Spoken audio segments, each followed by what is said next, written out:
18, you have Devonte'Graham from the Charlotte Hornets. Devonte'Graham, you are a amazing rookie. Wow, surprised the shit out of me last year. Yeah, I mean, a guy who, like you said, really came out of nowhere. And if you were to ask anyone who a breakout player was going to be, I doubt anyone would have said Devonte' Graham. And every time I would turn on the ticker, I would just see him putting up these numbers, and I had no idea who he was. For the longest time, I thought it was a small forward, to be honest. I didn't even know it was a point guard. It's just a guy who obviously in Charlotte doesn't get a lot of, I would say, media attention. But in terms of being able to put the ball in the net last year, one of the best players. Maybe not the most efficient, but one of the most consistent in putting up big numbers night after night, it seemed. Wasn't afraid to take shots. It reminded me a lot in the sense of Trey Young, obviously not as productive, but in terms of just being, hey, you have the ball, take the reins, pull up and shoot, he had no problems with it. He loved it, and he obviously, like you said, thrived in that role too. It blows me away that he didn't get more consideration for most improved player. Yeah, Like I know that Brandon Ingram had a great year and a big jump.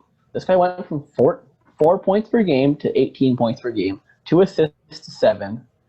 Like I know that he got more minutes and his team wasn't that good. Or they weren't good the year before either. hmm He clearly gained a lot. Like he put up bigger numbers, like a bigger jump than someone like Duncan Robinson went from 3 to 16. This it was something that I was very surprised about. Like I knew who he was before last year, but I didn't know who he was. I didn't know he had this potential. I think this is actually might be a little bit low ranked, but it just whenever we look at the higher players above him, we just have a good 10, 15 guys that have such a proven career. Like it's not that he's that low. Like he's still ahead of Conley. He's still in our top 20. But whenever we're working our way up, I believe we only have one more rookie. It's being a rookie is hard for us right now.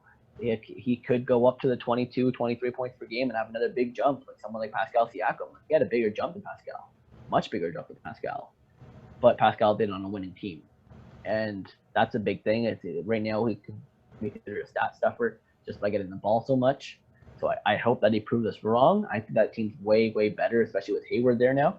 So I hope that he just jumps up higher on this list, and that in a couple of years we just consider him like we consider these other guys that are right now better than him.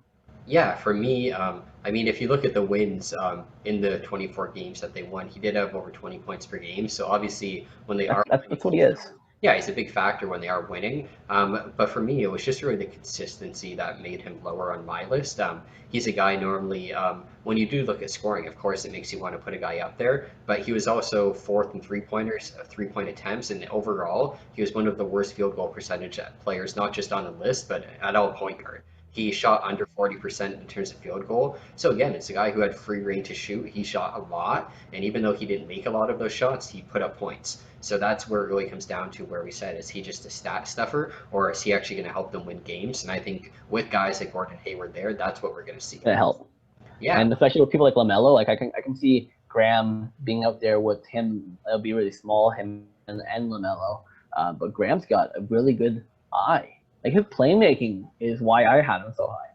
yeah, His seven. playmaking blew me away.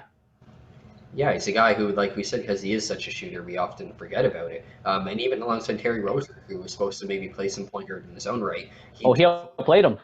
yeah, he took full ball handling control. And like you said, one of the better passers in the league already, it seemed.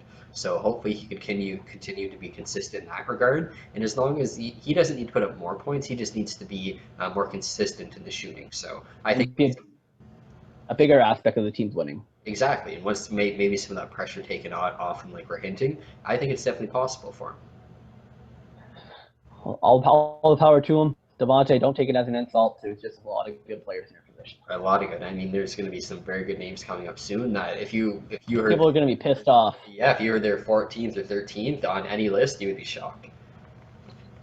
So moving up here, moving up from Devonte'Graham at number 18 here at number 17. At number 17, a player who's very